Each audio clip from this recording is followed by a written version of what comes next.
Tav Samachei Amid Beis, 3 lines from the top. We learned in the Mishnah that Rabbi Yehuda said they took a kais, they took a cup, they scooped up the blood that was on the floor of the Azora, and they were zayrik it in case one of the blood from one of the korbanos spilled, so that way they would ensure that there would be a kapara. And the Chacham argued. So Tanya Amar Lahem Rabbi Yehuda L'Chachamim. Rabbi Yehuda said to the Chachamim, you disagree with this practice. L'divreichem, according to you, Lama Paikim Es HaZorah. Why did they stop up the Azora? There used to be a hole. They had a hole in the wall. The blood used to drain out, and on Erev Pesach they closed it up. They stopped it up, and then it filled with blood. So Bishlam, according to me, that I understand, you can understand why they did that.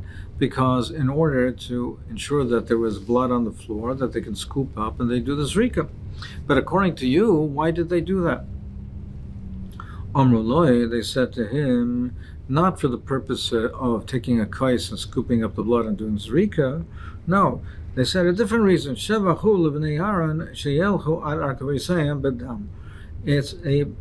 a praise. It's a praise, and it shows how special and the covet that they gave to the mitzvah, that they stopped up the hole, it filled with blood, and they walked up with their knees in blood. That they, as they were doing the avodah, they were getting dirty with the blood to show how much they were mechav of the mitzvah. Frak the Gemara, but how could they do that? It was a chatzitza between them and the floor. You can't have a chatzitza between them and the floor. They'd have to be touching the floor. And if they had blood over here, it's a separation between their feet and the floor. Now, what Sach learns is, well, why isn't that a problem according to Rav Yehuda? It says, according to Rav Yehuda, they didn't dafka walk in the blood, meaning maybe there were parts or areas that weren't filled with blood. So over there, that's where they could walk. But if you're telling me that it's praiseworthy, it's a shavach that they should davka walk where there's blood, so that's what they davka did. So they were therefore definitely walking through the blood. Why isn't that a chatzitza? More answers, lacho vein chaitz. It's a liquid, and it's not a chaitz. It's not considered to be a separation.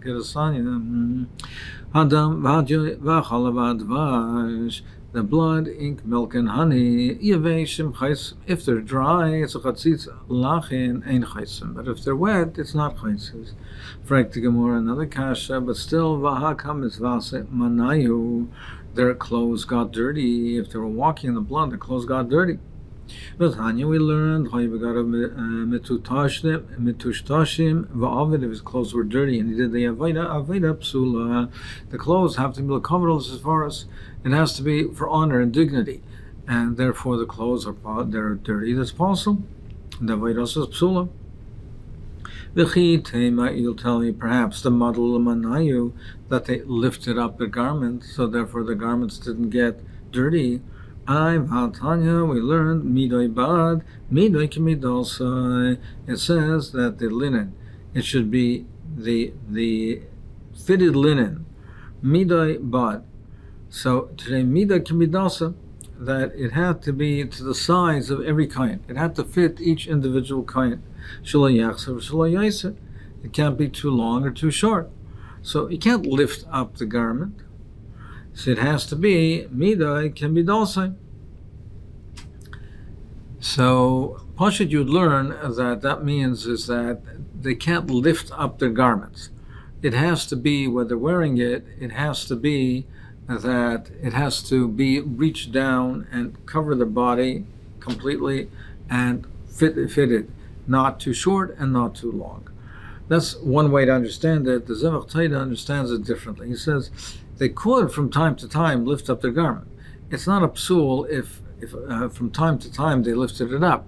But the point over here is that if they're carrying the Evarim, or they're doing the Avodah, they're carrying the Klisharis, then they can't walk and lift up their garment. What would they have to do is lift up their garment and put it under their belt, tie their belt over it to keep it up while they're carrying the Emurim, or they're carrying the Klisharis.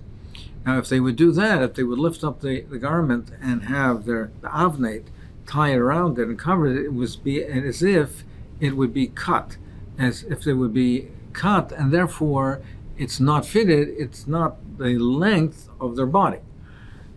Therefore, mira bad means mira kamidos, it has to fit their body, the length of it. Doesn't mean according to the Zevach you can't lift it up occasionally, but if they lift it up trying to do the avodah, they would have to tie their belt around it, which we would view it as cutting off the garment, and then it would not be mira bad. Gemara answers, what are we talking about over here? The love avodah. We're talking about bringing the limbs to the ramp, which is not considered an avodah, and therefore, even if they did not have fitted clothing at that time, it was not possible because it's not an avodah. Reflecting more, it's not an avodah. Avodah, you need a kohen to bring up the ivorm to the kevish. This time we learned that vehikriv HaKohen es HaKol HaMizbecha, when it says vehikriv HaKol in this context, what are we referring to? It says, so beforehand in the pasuk it says that he washes the kirba krayim. So it says he washes it. So we're talking about the kirbaim. So when it says vehikriv HaKol, this hakrova, what is it talking about? About zu halachas evorim lekevish.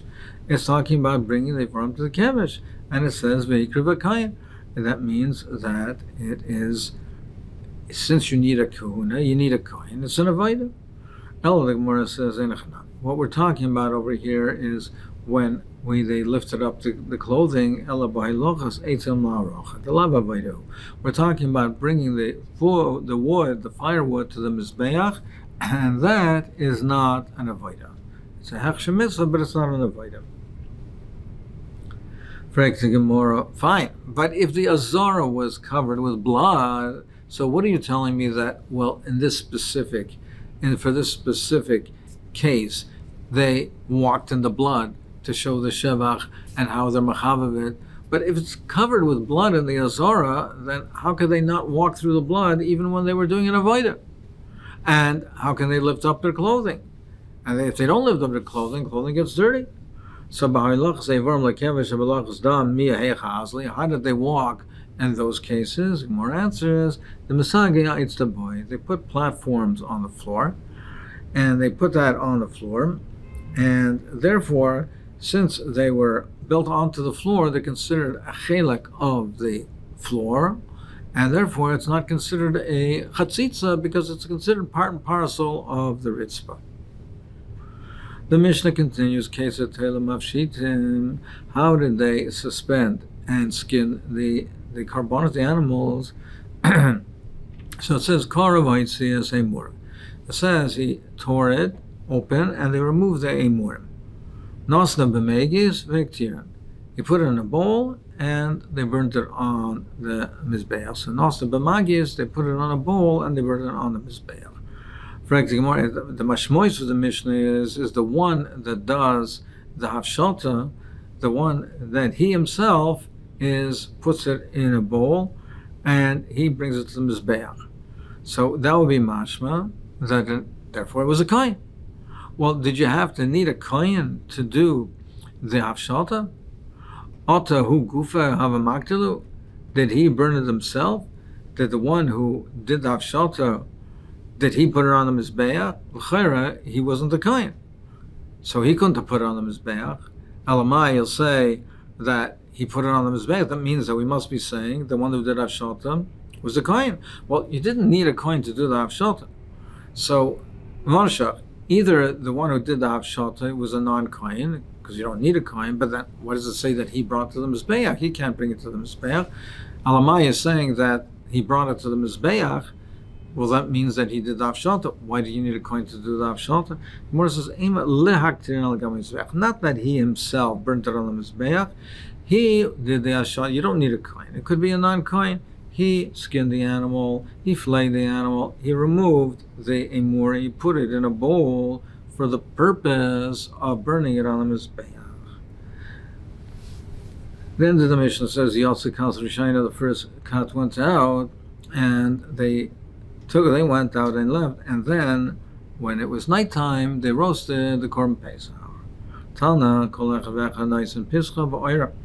Each one wrapped the Korban Pesach, the meat, in the skin, and he swung it over his shoulders. Like an Arab taya, like an Arab merchant, he swung it over his shoulders. To show that the humility, that the way they're carrying it themselves over their shoulders, and to show that they're mecham the mitzvah and their anivas and their humility.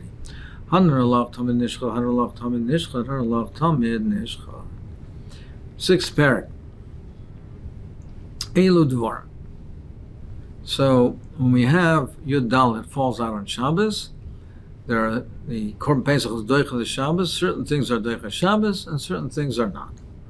Elu dvar bepesach doicha the Shabbos. These are the things that are doicha the Shabbos. Shlitos, shechting, zrikas domai, and throwing the blood, and the michui of the intestines means the removal of the perish, removing of the waste from the intestines. It's not they're covered to be makriv that. So they removed the waste from the intestines. V'aktoras chalav, and burning of the fats. All these things are deicha Shabbos.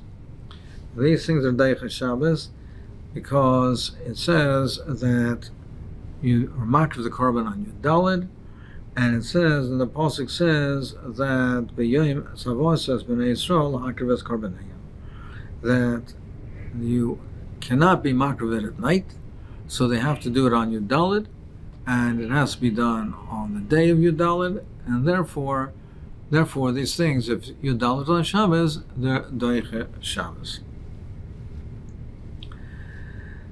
The Har Tzvi explains that, well, in any event, you can't do it on Motzei Shabbos.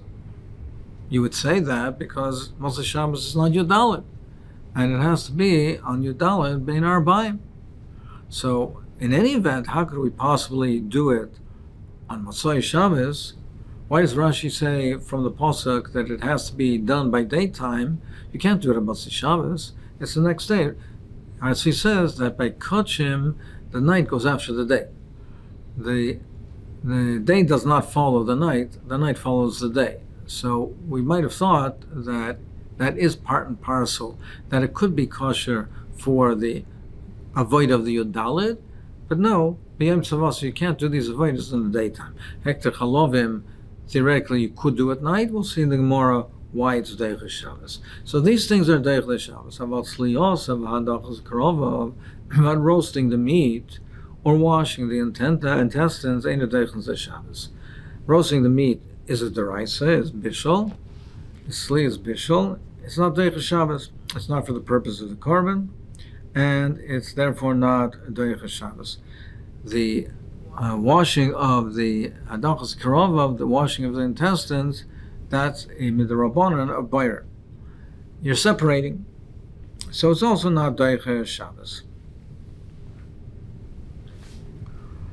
So these things are of silos of daras krov, ain't Deicha as a Shabbos. Harkavosa, carrying it to the Beis Hamikdash.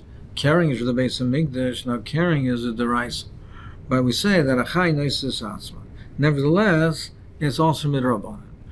The harkavosa, bringing it v'havasa mechutz l'tchum, or bringing it from outside a tchum, then according to most tanoim, it's a drabanan, not a deraisa. According to Rabbi Kiva, it is a deraisa. But bringing it from the tchum v'chatichas yabaltai, or cutting off a wart. If behema has a yabel, has a wart, it's a mum. Cutting it off to remove the mum to be machrit, but that's also ain't Deicha Shabbos. It's not Deicha Shabbos. The chatichas yabeles is a cutting it off would be a malacha of being geizes. That these types of things, the list that we have over here, that these are not Deicha Shabbos. Rabbi Lezer, Omer Deicha. Rabbi Lezer says no, it is Deicha. It is Deicha Shabbos. Rabbi Lezer, and I'll prove it to you. Well, I didn't. It's make a kal v'chomer. My im shchita she mishum malacha. So shchita, which is a malacha deraisa, Deichas Shabbos is Deichas Shabbos Elu Shehem Mishum Shvus. Over here, that these are Mishum Shvus Lo Yitchu Es HaShabbos. Certainly they should be Deichas Shabbos. Meaning in all of these cases over here, there are cases where they're only D'Rabbanan. Even if he does it without a Kli, it's a D'Rabbanan. All of these cases over here, there are cases where it's a D'Rabbanan. So certainly, at least in the D'Rabbananic situation, it should be Deicha Kal V'Chomer from Shchita.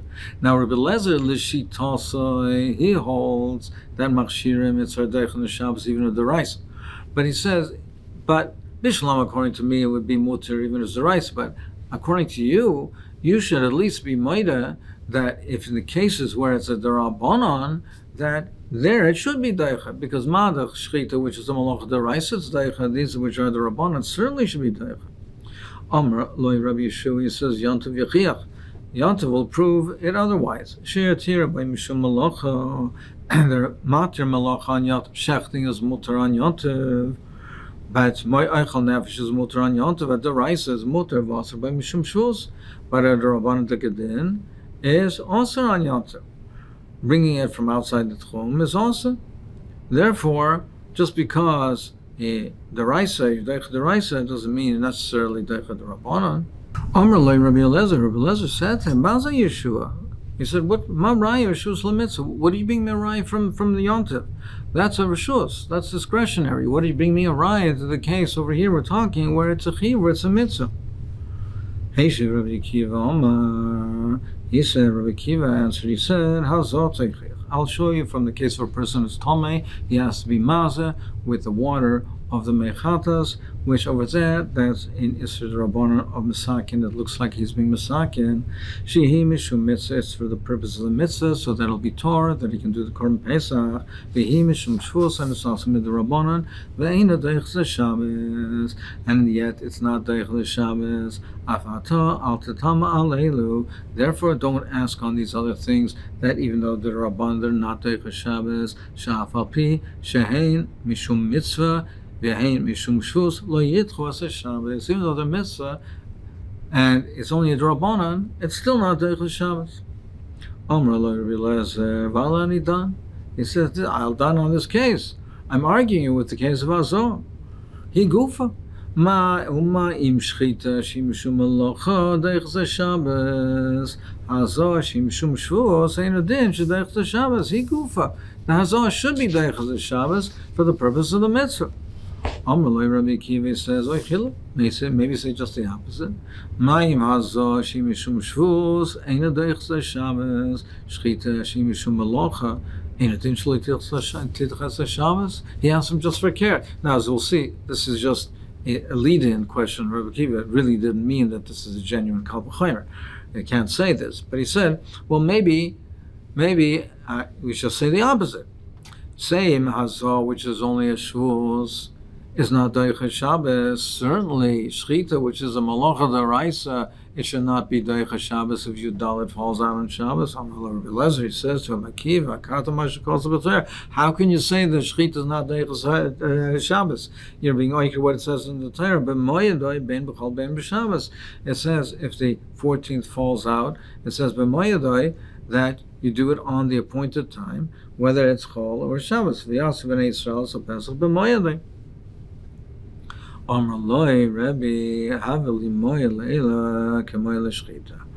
therefore, Bekiva says, that's good for the point. That's the point. It says because it has to be done at this time. Well, if these other things have to be done at this time, then maskim that it's deicha. But they don't have to be done at this time.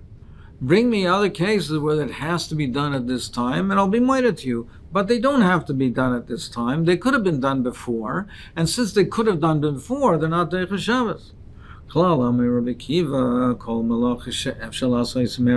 Anything that you could have done before Shabbos ain't a Deichel Shabbos. It's not Deichel, but Shchita, Shabbos, Deichel Shabbos. Shchita, you can't do it. It has to be done on your dalit. So it's not them, but the other cases could have done before, so it's not Deichel Shabbos.